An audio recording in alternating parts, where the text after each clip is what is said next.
Sylvia Penrose did not believe in ghosts, but she believed in the haunting power of a place. Kestrel Chase was such a place. It was not haunted by specters in white sheets, but by the ghost of what it had once been. It lingered in the chill of the grand, unused ballroom, in the fine layer of dust that coated the mahogany furniture like a shroud, and most of all, out in the skeletal remains of the West Orchard. It was there she found herself drawn, on the third morning of their oppressive visit, a damp chill seeping through the thin wool of her shawl. Her aunt, Lady Arabella Crane, had brought them here, her and her cousin Louisa, with a purpose as sharp and unsubtle as a new pin. The Duke of Kestrel Chase, Gideon Sinclair, was a widower, and by all accounts, a man of immense fortune and property. Louisa, with her flaxen hair and fashionable pouts, was the bait. Sylvia, with her quiet hands and her mind full of numbers and remedies, was the baggage. Her role was to be invisible, to press Louisa's gowns, to mix headache powders, to be present but utterly forgettable. For 2 days, the plan had failed spectacularly. The Duke was a man carved from granite, his grief a cloak he wore as naturally as his severe dark coats. He was polite, remote, and his gray eyes seemed to look straight through Louisa's practiced smiles. He spoke little, and when he did, his words were clipped, precise, and devoid of warmth. "That orchard has been dead for 20 years, he said, his voice startling her from behind. Sylvia jumped, a hand flying to her throat. She had thought herself entirely alone among the gnarled, leafless apple trees. The Duke stood a dozen paces away, his formidable height silhouetted against the pale morning sky. He wore no hat, and the wind stirred his dark hair. He was not looking at her, but at the rows of dead wood. She followed his gaze. To any ordinary eye, he was right. The trees were twisted things, their bark peeling, their branches like arthritic fingers clawing at the sky. No sane person would see life here. But Sylvia's father had been a country scholar, a man more interested in botany than in managing his dwindling funds, and he had taught her to see things others missed. "Not entirely dead, Your Grace," she said, her voice quiet but clear. "Just sleeping." He finally turned his head, his gaze settling on her. It was the first time he had looked at her for more than a fleeting second. There was no interest in his eyes, only a flat, weary curiosity. "It is a wasteland. The soil is soured, the trees blighted. My father tried to revive it. I did after him. Nothing took." Sylvia took a hesitant step toward the nearest trunk, her worn leather boot sinking slightly into the damp earth. She ran her fingers over the rough bark. "The rootstock is still alive on many of them," she explained, almost to herself. "See here?" She pointed to a tiny, almost imperceptible nub of green near the base of the gnarled trunk. "This is an ironheart. They are famously resilient. My father wrote a paper on them. He said they could survive a generation of neglect if the roots held." She looked back at him, a faint flush on her cheeks, embarrassed by her own earnestness. "Forgive me. It is a subject of no importance." For a long moment, Gideon Sinclair said nothing. He simply watched her. It was not the look a man gave a pretty woman, for Sylvia was not pretty in the way Louisa was. Her face was too serious, her hair a simple, unadorned brown bun. It was not pity either. It was something harder and more respectful. It was the look of a man who valued evidence, and who had just been presented with a piece of it he had not expected. "You are Lady Crane's niece," he stated. It was not a question. "Sylvia Penrose, Your Grace." "Miss Penrose." He said her name as if testing its weight.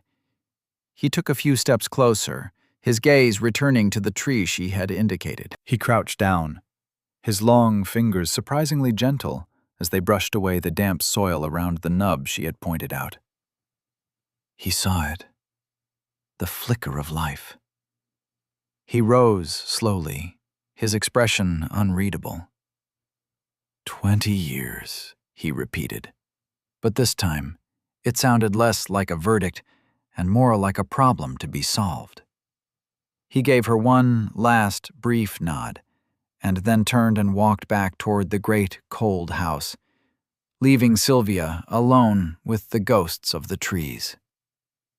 She had been brought to Kestrel Chase to be invisible, but the Duke, it seemed, had just seen her for the very first time.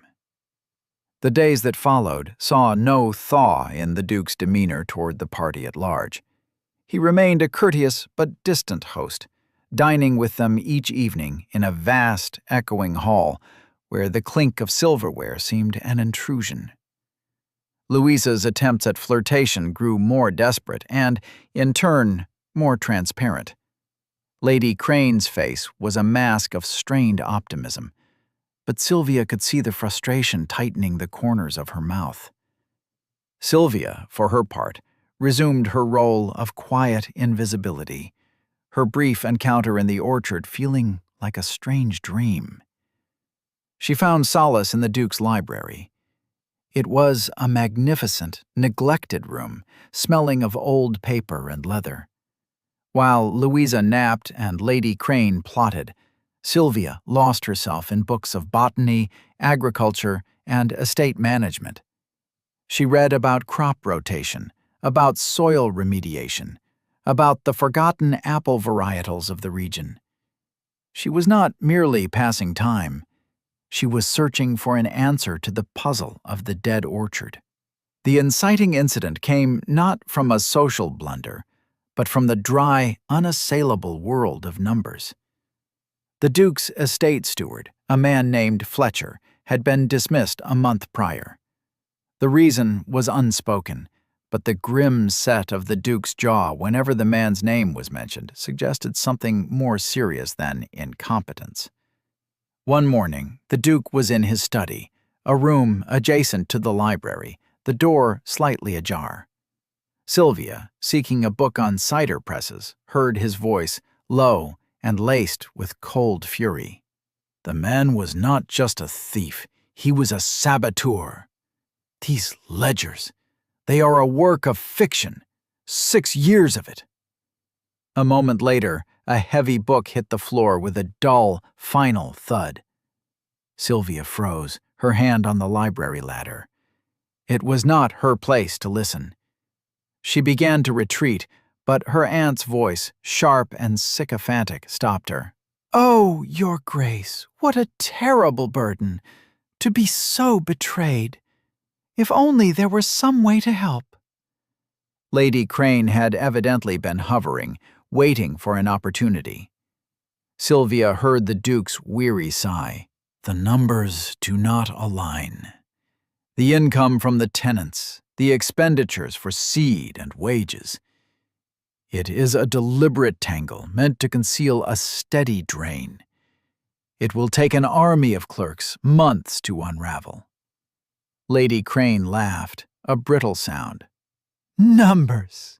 Such a dreary business, fit only for dreary minds. Now, my Louisa has the most wonderful head for watercolors." At that moment, Sylvia, hidden from view, saw her own household ledger in her mind's eye.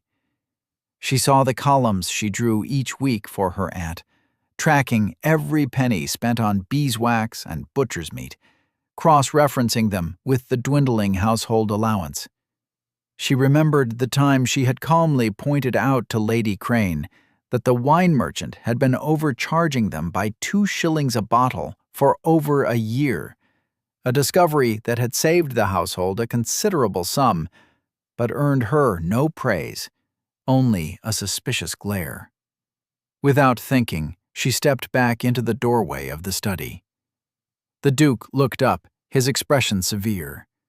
Lady Crane shot her a look of pure venom. "Sylvia, do not interrupt His Grace." Sylvia's heart hammered against her ribs, but her voice was steady. She addressed the Duke directly, ignoring her aunt. "The discrepancies," she said. "Are they in the summations or in the individual entries?" The Duke's eyebrows rose a fraction. Both. The columns are falsely added, and the entries themselves seem inflated. Then you must disregard the summations entirely, Sylvia said, her mind working with the cold precision she usually reserved for accounts. You must take a single category, wages, for instance. Trace it back through the paybooks for a month, then a year.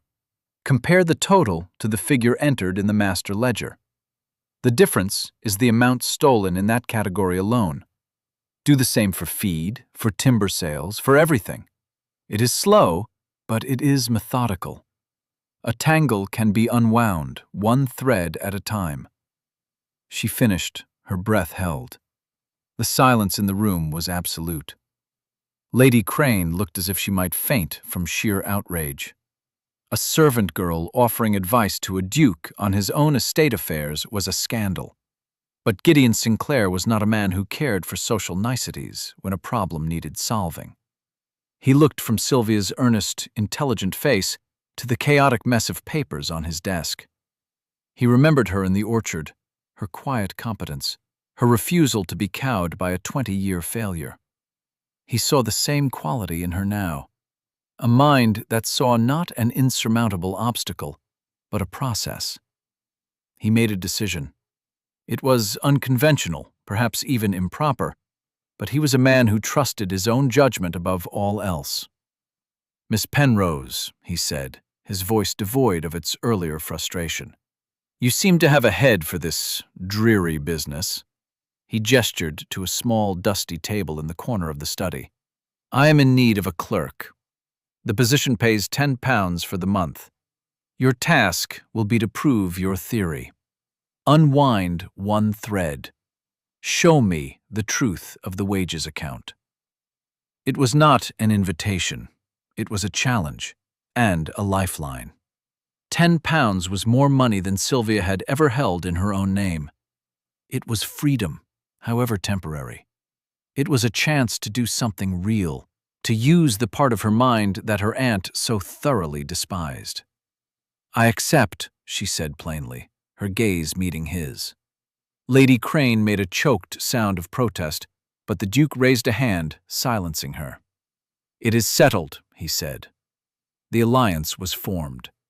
Not of romance or even friendship, but of ink and paper and the shared, dispassionate pursuit of a hidden truth. And as Sylvia sat down at the dusty table, the great cold house of Kestrel Chase seemed, for the first time, to hold a glimmer of possibility. The study became Sylvia's sanctuary. For hours each day, she sat surrounded by ledgers and paybooks, the scent of dust and aging paper her constant companion. The work was painstaking. The dismissed steward, Fletcher, had been cunning. He had not simply stolen large sums. He had siphoned away 1,000 small ones, burying them in miscalculations, duplicate entries, and payments to non-existent workers. It was a death by 1,000 cuts, and it had been bleeding Kestrel Chase dry for years. Sylvia worked with a quiet, fierce concentration. She did not see the numbers as drudgery. To her, they were a story. She could see the phantom stable hand, Jem, who was paid every week but never mucked a stall. She could see the orders for seed that were twice the amount needed for the fields, the excess sold off for private profit. With each discovery, she felt a grim satisfaction. She was not just auditing books, she was excavating the truth. The Duke left her largely to her own devices, but she was aware of his presence. He would enter the study to sign letters or consult a map, and his gaze would invariably fall on her bent head, the neat columns of figures she was producing on fresh paper. He never offered praise, but one afternoon he placed a second silver candlestick on her table without a word, having noticed her straining to see in the fading light. It was a small gesture, but it felt more significant than any compliment. Her relationship with the rest of the household shifted. Lady Crane treated her with a cold, simmering fury. Furious that her invisible niece was now in constant, approved proximity to the Duke. Louisa, bored and resentful, complained that Sylvia smelled of old books. But from others, there was a subtle change. Hannah, the gruff, stout cook, began leaving a small plate with a warm scone and a pot of jam on a corner of the library table for her each afternoon. She never said a word, but the offering was a clear signal of approval. The old butler, whose name was Wilkes, began to nod to her in the corridors, a gesture of respect he did not afford to Lady Crane.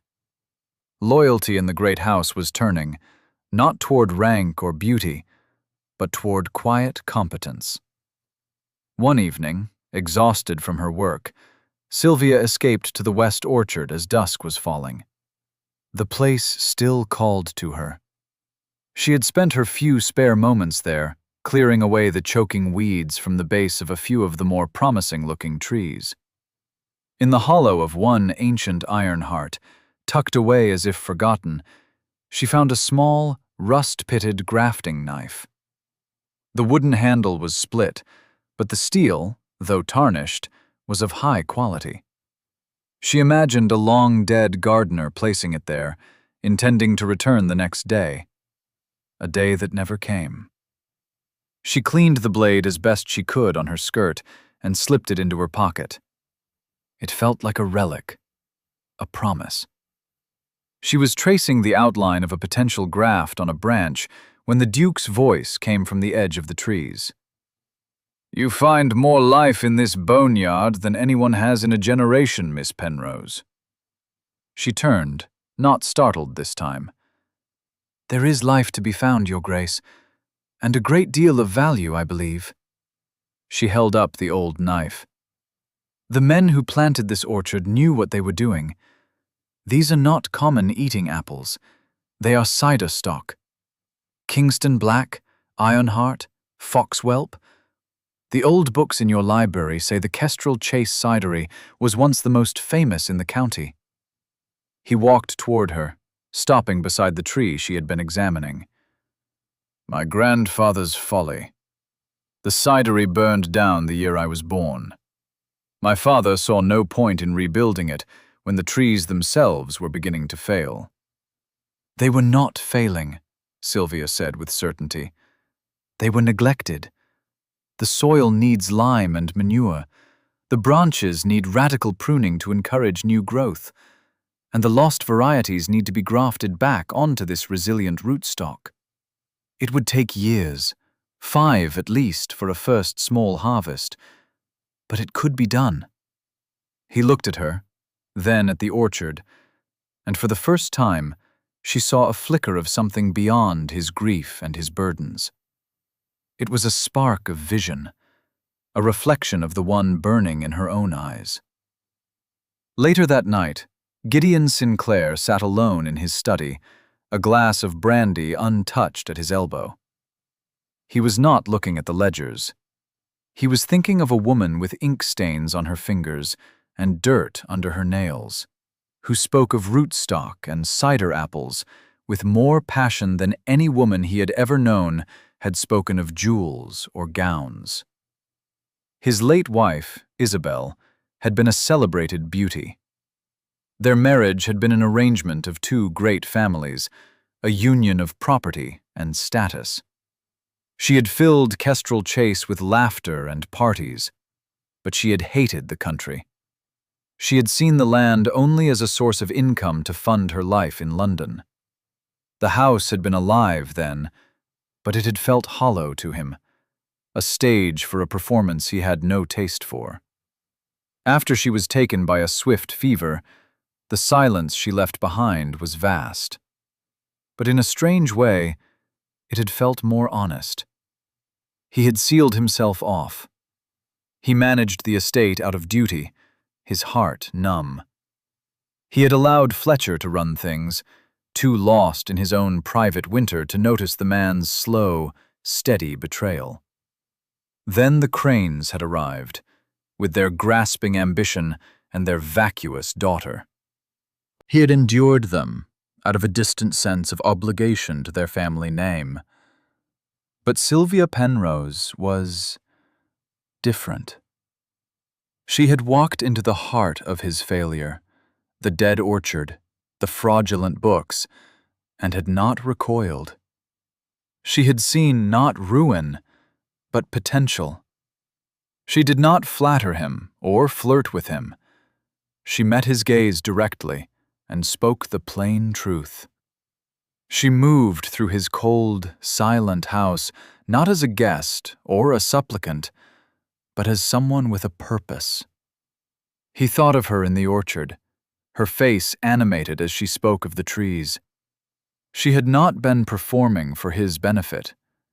She had been utterly absorbed, connected to the land in a way he himself had not been since he was a boy.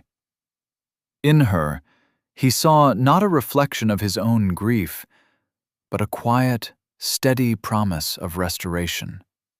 He was beginning to realize that the work she was doing on his accounts was secondary. The real audit, the real restoration, was the one she was unintentionally performing on him. The house was still cold and silent, but it no longer felt empty. It felt expectant. He picked up the brandy, but did not drink. He did not need it tonight. The numbness was beginning to recede. The quiet transformation of Kestrel Chase did not go unnoticed. News of the Duke's unusual new clerk traveled through the county on the wings of gossip.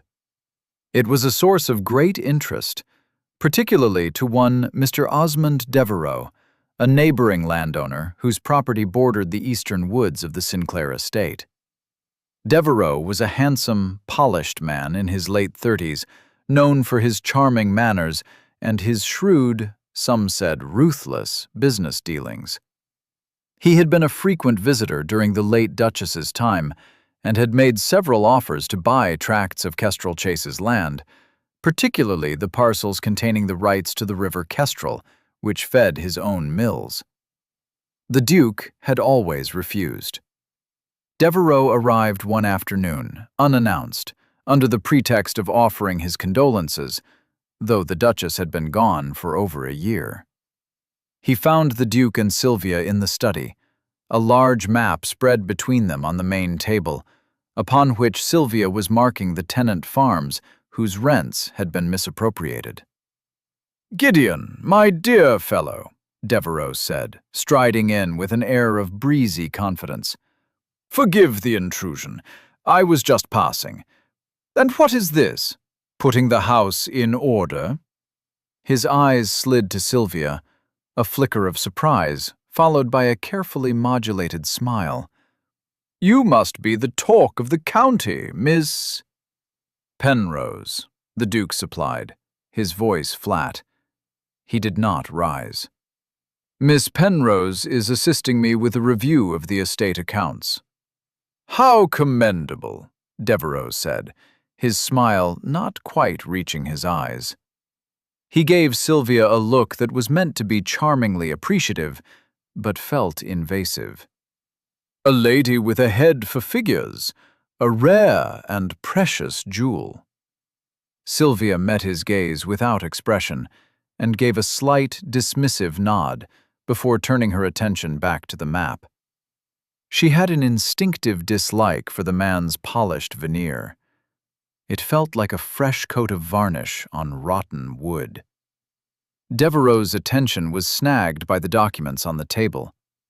He was sharp enough to recognize them as financial records. A flicker of something, was it concern, crossed his features, before being masked again by his easy smile. "I was so sorry to hear about Fletcher. A dreadful business. One can never be too careful whom one trusts." "Indeed," the Duke said, his tone making it clear the subject was closed.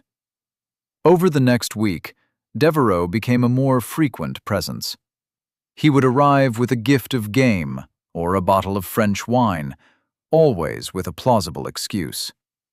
He directed much of his conversation to Sylvia, complimenting her diligence, her intelligence, asking seemingly innocent questions about her work. Sylvia answered him with curt, factual responses, revealing nothing of substance. She sensed he was probing for information, trying to ascertain how much she had uncovered. The opposition, however, came more directly from within. Lady Crane, seeing her ambitions for Louisa being utterly eclipsed, grew venomous. She began a campaign of whispers. To Lady Theodosia Beaumont, a formidable dowager and the undisputed arbiter of local society, she painted Sylvia as a cunning opportunist. "She has him utterly bewitched, Theodosia," Arabella whispered over tea at Beaumont Hall. "A grieving man is so vulnerable. She has burrowed into his affairs like a woodlouse. It is most improper. A plain little thing like that. She must be using some sort of low cunning." Mr. Devereux, it turned out, was an old acquaintance of Lady Crane's. They were seen speaking together in low tones in the gardens of Kestrel Chase. An unholy alliance was being forged, born of thwarted ambition and hidden guilt. Devereux feared what Sylvia might uncover in the ledgers, and Lady Crane feared Sylvia's growing influence with the Duke. They both wanted her gone. The attack escalated from gossip to slander. Devereux, in the local town of Netherfold, let drop to the vicar that it was a pity the Duke's new clerk was, in fact, the very person who had helped the disgraced steward cook the books in the first place. "She is likely there to hide her own tracks," he sighed, with an air of regretful honesty. The rumor spread like fire in dry grass. That is how counties turn on their own, quietly, by degrees. The shopkeepers in Netherfold who had once been friendly grew reserved. The tenants who had tipped their hats now looked at the ground as Sylvia passed. She was being tried and convicted in the court of public opinion, and she did not even know the charges. The final concrete attack was planned with cruel precision. Devereux, who had often corresponded with Fletcher, was an able forger. He procured a sheet of paper identical to that which Sylvia used for her own correspondence and penned a short, damning letter. It was purportedly from Sylvia to Fletcher, written just after his dismissal. It spoke of their joint enterprise and her fear that the Duke might uncover what we have done, and it urged Fletcher to burn all their previous communications. Lady Crane, her heart beating with a vicious triumph, waited until she knew Sylvia was walking in the orchard. With trembling, eager fingers, she slipped the folded letter into a small, unlocked writing desk in Sylvia's modest bedroom. All that remained was for the Duke to find it. Their trap was set. They were certain it would not only expel Sylvia from Kestrel Chase in disgrace, but would also permanently divert any suspicion from Mr. Devereux. They had underestimated both their victim and their target. The crisis came on a Tuesday. A cold rain was lashing against the windows of the study, mirroring the chill that had descended upon the house.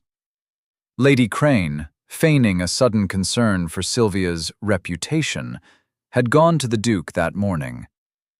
"I fear, Your Grace, that my niece's position here is causing the most dreadful gossip. People are saying the most unkind things. That she was involved with that dreadful Mr. Fletcher.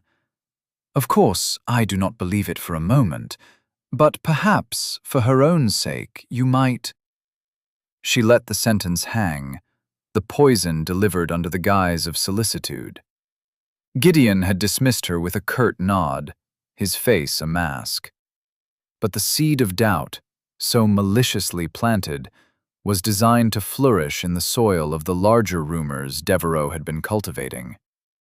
Later that day, on the pretext of searching for a mislaid document, Lady Crane steered the Duke toward Sylvia's room. "Perhaps it fell from my reticule when I was visiting dear Sylvia earlier," she fretted, knowing full well he would insist on searching himself rather than have her rifle through her niece's belongings. And so he found it. Tucked beneath a small stack of stationery in the writing desk, the forged letter. He did not read it in front of Lady Crane. He simply closed the desk, his expression unreadable, and told her the document was not there. But when he returned to the study, he laid the single sheet of paper on the polished wood of his desk and read it twice. The forgery was good. The handwriting was a close mimic of Sylvia's neat, precise script. The phrasing was cleverly ambiguous. It was designed to confirm every rumor, to twist her competence into complicity. He sent a footman to fetch her from the library. When Sylvia entered the study, she saw him standing by the window, his back to her, looking out at the rain-swept, dead orchard. The atmosphere in the room was heavy, charged with a tension she had never felt from him before. "Your Grace?" she asked, a knot of apprehension tightening in her stomach. He turned slowly. In his hand, he held the letter. He did not look angry. He looked immensely tired. He held it out to her. "Explain this," he said. The words were not an accusation. They were a command, a plea for the truth. Sylvia took the paper. Her hands were steady. She read the vicious little script, the words blurring for a moment before snapping into sharp, painful focus. "Our joint enterprise. What we have done." A wave of cold dread washed over her, so intense it felt like a physical blow. This was not just slander. It was a carefully constructed cage. She understood instantly who was behind it, and why. The blood drained from her face, but she did not gasp. She did not cry. She had learned long ago that tears changed nothing. She looked up from the letter and met his gaze. His gray eyes were searching hers, weighing, judging. This was the moment, the fracture point. All the quiet trust they had built, all the shared work hung in the balance, threatened by this single piece of poisoned paper. "It is a forgery," she said, her voice a low, steady thread in the quiet room. "Prove it," he said, his voice equally quiet. She took a deep breath, her mind racing, seizing on details, on facts. This was a battlefield she understood. "The paper is from a stationer in London, not the local one in Netherfold I have been using. The ink is different. It has a slightly browner tint. But that is not the proof." She laid the letter on the desk and placed her finger on the date at the top. "This is dated the 14th of last month. I have the records from the coaching inn. My aunt and I did not arrive at Kestrel Chase until the 16th. I could not have written a letter from here 2 days before I arrived." She paused, letting the simple, irrefutable fact settle in the air between them. "Furthermore," she continued, her voice gaining strength, "it refers to our joint enterprise. Mr. Fletcher was dismissed for manipulating the wage books and the accounts for feed. The work I have been doing for you, Your Grace, has been to expose that very fraud. The documents I have prepared for you prove it. Why would I systematically uncover a crime I had helped commit?" She looked at him, her expression clear and unwavering. "This letter was not written by me. It was written by someone who fears what I will find in these ledgers. Someone who knows enough about Mr. Fletcher's crimes to be specific, but not enough about me to avoid a simple mistake of dates. Plain, honest speech. No hysterics, no pleading, just evidence. Gideon Sinclair stood motionless for a long count of 3. He looked from the letter to her face, and in her steady gaze, he saw not the duplicity of a criminal, but the profound, wounded dignity of an honest person falsely accused. He saw the truth. He had asked her to unwind one thread of the tangle, and she had done so. Now, she had unwound this one too. The trust between them did not just hold, it solidified, tempered into something stronger than steel. He reached out, took the forged letter from the desk, and slowly, deliberately, tore it in half, then in quarters. He dropped the pieces into the wastebasket beside the desk. "I see," he said. The 2 words were an absolution, an apology, a declaration of allegiance. "The person who wrote this letter," he continued, his voice now cold and hard as winter iron, "has made a grave error. They believe they were setting a trap for you. They do not realize they have just stepped into one of my own." We'll take a very short break. If you don't want to miss new stories, please subscribe to the channel. The Duke's dinner party, held 1 week later, was the most significant social event Kestrel Chase had seen in over a year. The invitations had been sent out with a specific purpose. Every guest was chosen. Lady Theodosia Beaumont was there, her sharp eyes missing nothing from her seat of honor beside the Duke. Mr. Osmond Devereux was seated opposite, looking particularly pleased with himself, radiating confidence. And at the far end of the table, Lady Crane and a sullen Louisa sat, their presence a command from the Duke they had not dared refuse. Sylvia was also there, not as a servant or a poor relation, but as a guest. The Duke had insisted. She wore a simple gown of deep blue wool, the only decent one she owned, and felt the weight of every curious or hostile stare. Lady Crane had been apoplectic. "You cannot mean to have her at the table. It is a scandal." "She is my guest," the Duke had replied, his tone leaving no room for argument. "And she will be treated with the respect due to one." The first 2 courses of the dinner passed in a haze of strained pleasantries. Devereux was in fine form, charming the ladies, engaging the men in talk of politics and horses. He made a point of being gracious to Sylvia, a magnanimous gesture that made her skin crawl. He believed he had won.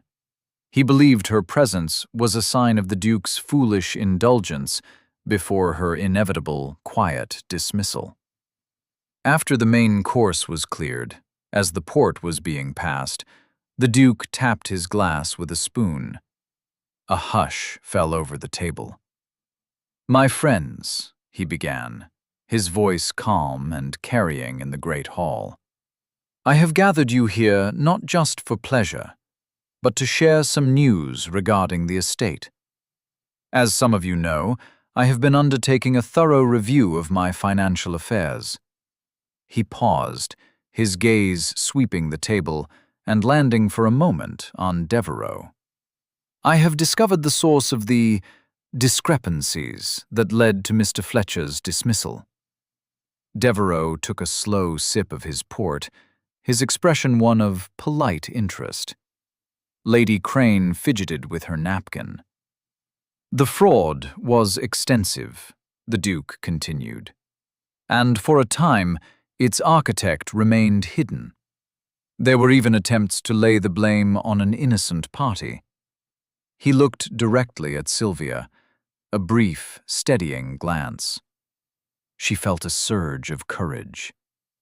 An attempt was made through a forged letter designed to incriminate Miss Penrose. A collective gasp went around the table. Lady Crane went pale. Devereux's smile tightened. "A clumsy forgery, as it turned out," the Duke said, his voice hardening. "But it revealed a great deal. It revealed that the author was desperate to stop Miss Penrose's work, and it told me where to look next." He placed a sheaf of papers on the table beside him. Miss Penrose's methodical analysis of the ledgers uncovered payments for phantom workers and inflated invoices for supplies. Following that trail, I discovered that the excess funds were not paid to Fletcher, but to a holding account managed by a third party. A party who, it turns out, was also secretly negotiating with Fletcher to purchase the estate's water rights at a fraction of their value, should the estate fall into financial ruin. He let the silence stretch, thick with suspense. Devereux's polished mask was beginning to crack. A tic had started near his left eye. "I also engaged a handwriting expert from London," the Duke said, his voice dropping to a near-deadly quiet. He compared the forgery to various samples of correspondence. It is his expert opinion that the letter incriminating Miss Penrose was written by the same hand that wrote these. He lifted another set of letters. "These are offers to purchase my land. They are signed by you, Mr. Devereux." It was like a thunderclap in the silent room. Devereux shot to his feet, his chair scraping loudly against the floor. "This is an outrage, an accusation without proof." "Oh, I think there is proof," came a dry, cutting voice from beside the Duke. Lady Theodosia Beaumont was looking at Devereux down her long, aristocratic nose. "I think the proof is in the sweat on your brow, Osmond. You look like a man who has just been served his own head on a platter." The Duke was not finished. "Furthermore," he said, his voice relentless, "a stable boy, young Perkin, has given a sworn statement that he witnessed you meeting with Fletcher in the woods on 3 separate occasions, the last being the night before Fletcher fled the county. He remembers it because you gave him a shilling, Mr. Devereux, a coin you are unlikely to get back." Devereux stared at the Duke, his face a ruin of his former charm. He opened his mouth, but no words came out. He was exposed, utterly and completely, in front of the very people whose opinion he valued most. The Duke's final blow was reserved for Lady Crane. He turned his cold gaze on her. "As for the placement of the letter, I have no doubt that was your contribution, Lady Crane. A last, desperate attempt to secure a prize you felt was slipping from your grasp. You will leave my house in the morning. I suggest you do not seek to re-enter society in this county. It will not have you." Lady Crane crumpled as if struck, her face a mess of disbelief and horror. Louisa began to weep noisily. The reckoning was complete. It had not been loud or violent. It had been quiet, methodical, and devastating. Sylvia sat at the table, her hands folded in her lap, her expression calm. She had not needed to say a word. The truth, which she had so patiently unearthed, had spoken for her. As Mr. Devereux stumbled from the room in disgrace, and Lady Crane dissolved into pathetic sobs, Sylvia met Gideon's eyes across the length of the table. It was not a look of triumph. It was a look of quiet, profound partnership. The ghosts of Kestrel Chase were finally being exorcised. The house was profoundly quiet after the last of the guests had departed. Lady Crane and Louisa had been summarily packed and sent away in a hired coach, their departure a small, ignominious footnote to the evening's drama. The servants moved with a new lightness, clearing the remnants of the dinner, their hushed voices holding a note of satisfaction. Justice had been done, and they had all been witnesses. Sylvia had retreated not to her room, but to the study. It felt more like her own space than any other in the great house. The fire was burning low in the grate, casting flickering shadows on the shelves of books. She stood by the window, looking out into the impenetrable darkness where the orchard lay. She felt a deep, bone-weary exhaustion, but also a sense of clean, quiet peace. The battle was over. She heard his footsteps behind her and turned. Gideon stood in the doorway, his formal dinner coat discarded, his shirt sleeves rolled to the elbow. He looked tired, but the weary tension that had perpetually lined his face was gone. "I thought I would find you here," he said. "There were some loose papers I wished to put in order," she replied, though they both knew it was an excuse. He walked slowly into the room, stopping not beside her, but in front of her. For a long moment, he simply looked at her, his expression serious and searching.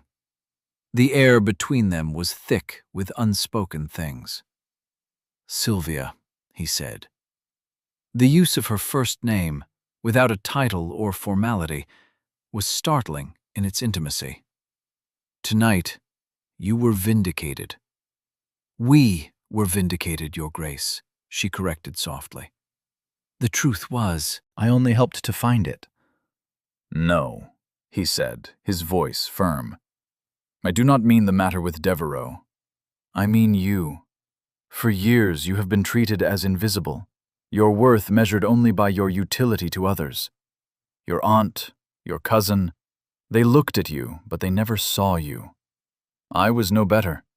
For weeks you were in my house, and I did not see you either." He took a step closer. "Not until that morning in the orchard. You looked at a field of dead wood, and you saw life. You looked at my ruin, and you saw potential. Everyone else who comes here sees what is gone. You see what could be." His voice was low, stripped of all artifice. It was the plain, honest speech he valued so highly. This house does not need a duchess to host parties. It needs a mistress who understands the soil. This estate does not need a master who is numb with grief. It needs one who has been reminded how to build. Kestrel Chase needs you, Sylvia." He paused, and his next words were quieter, more raw. "I need you." He did not touch her, but she felt as if he had reached into her chest and calmed her racing heart. This was not a declaration of flowery passion. It was something deeper, stronger. It was a recognition. "I am not offering you a position as a clerk or a companion," he continued, his gray eyes holding hers. "I am not offering to rescue you from your circumstances. I am asking you to be my partner, to stand with me and bring this place back to life, to plant the orchard, to run the house, to build a future here, together. I am asking you to be my wife." He knelt, not with a courtier's flourish, but with a slow, deliberate gravity, as if pledging fealty. He took her hand, his grasp warm and firm. Her fingers were ink-stained, her nails short and practical. He held her hand as if it were the most precious thing in the world. Tears pricked Sylvia's eyes, for the first time in years. They were not tears of sorrow or humiliation, but of overwhelming, unhoped-for joy. This powerful, reserved man was not offering her protection. He was offering her a partnership, a purpose, a home.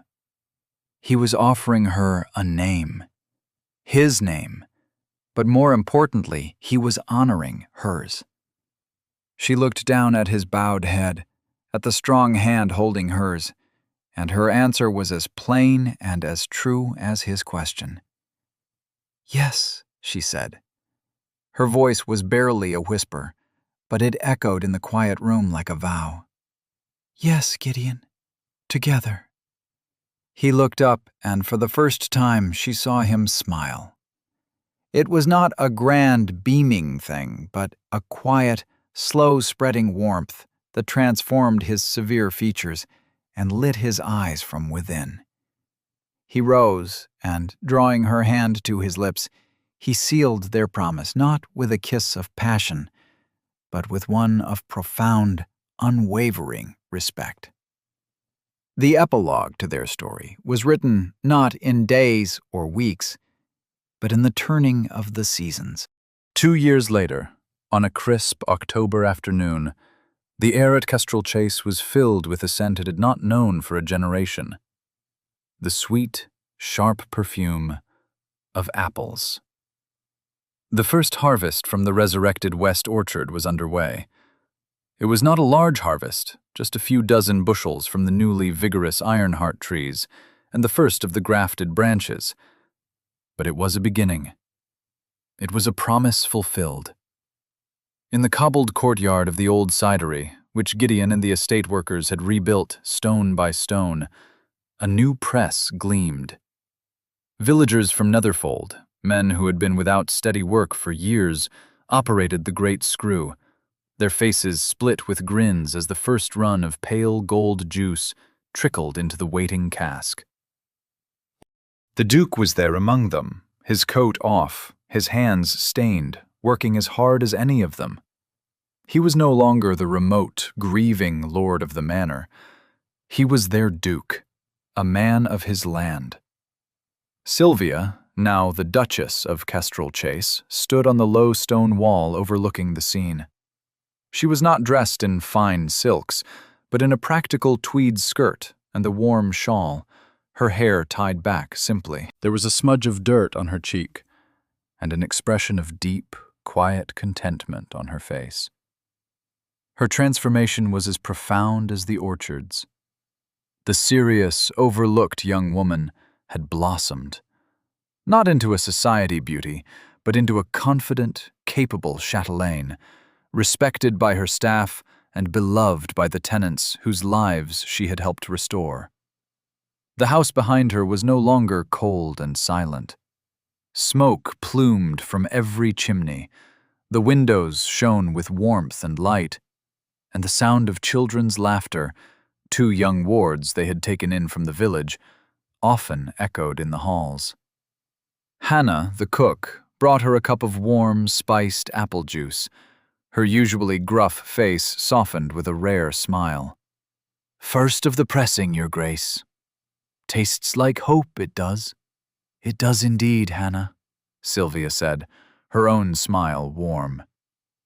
Gideon saw her and walked over, wiping his hands on a cloth. He stood beside her, their shoulders brushing, and they looked out together at the bustling scene. The lifeblood was returning to Kestrel Chase, and to the village that depended upon it. "Do you remember what I first said to you, out there?" he asked quietly, nodding toward the orchard. Sylvia's eyes crinkled at the corners.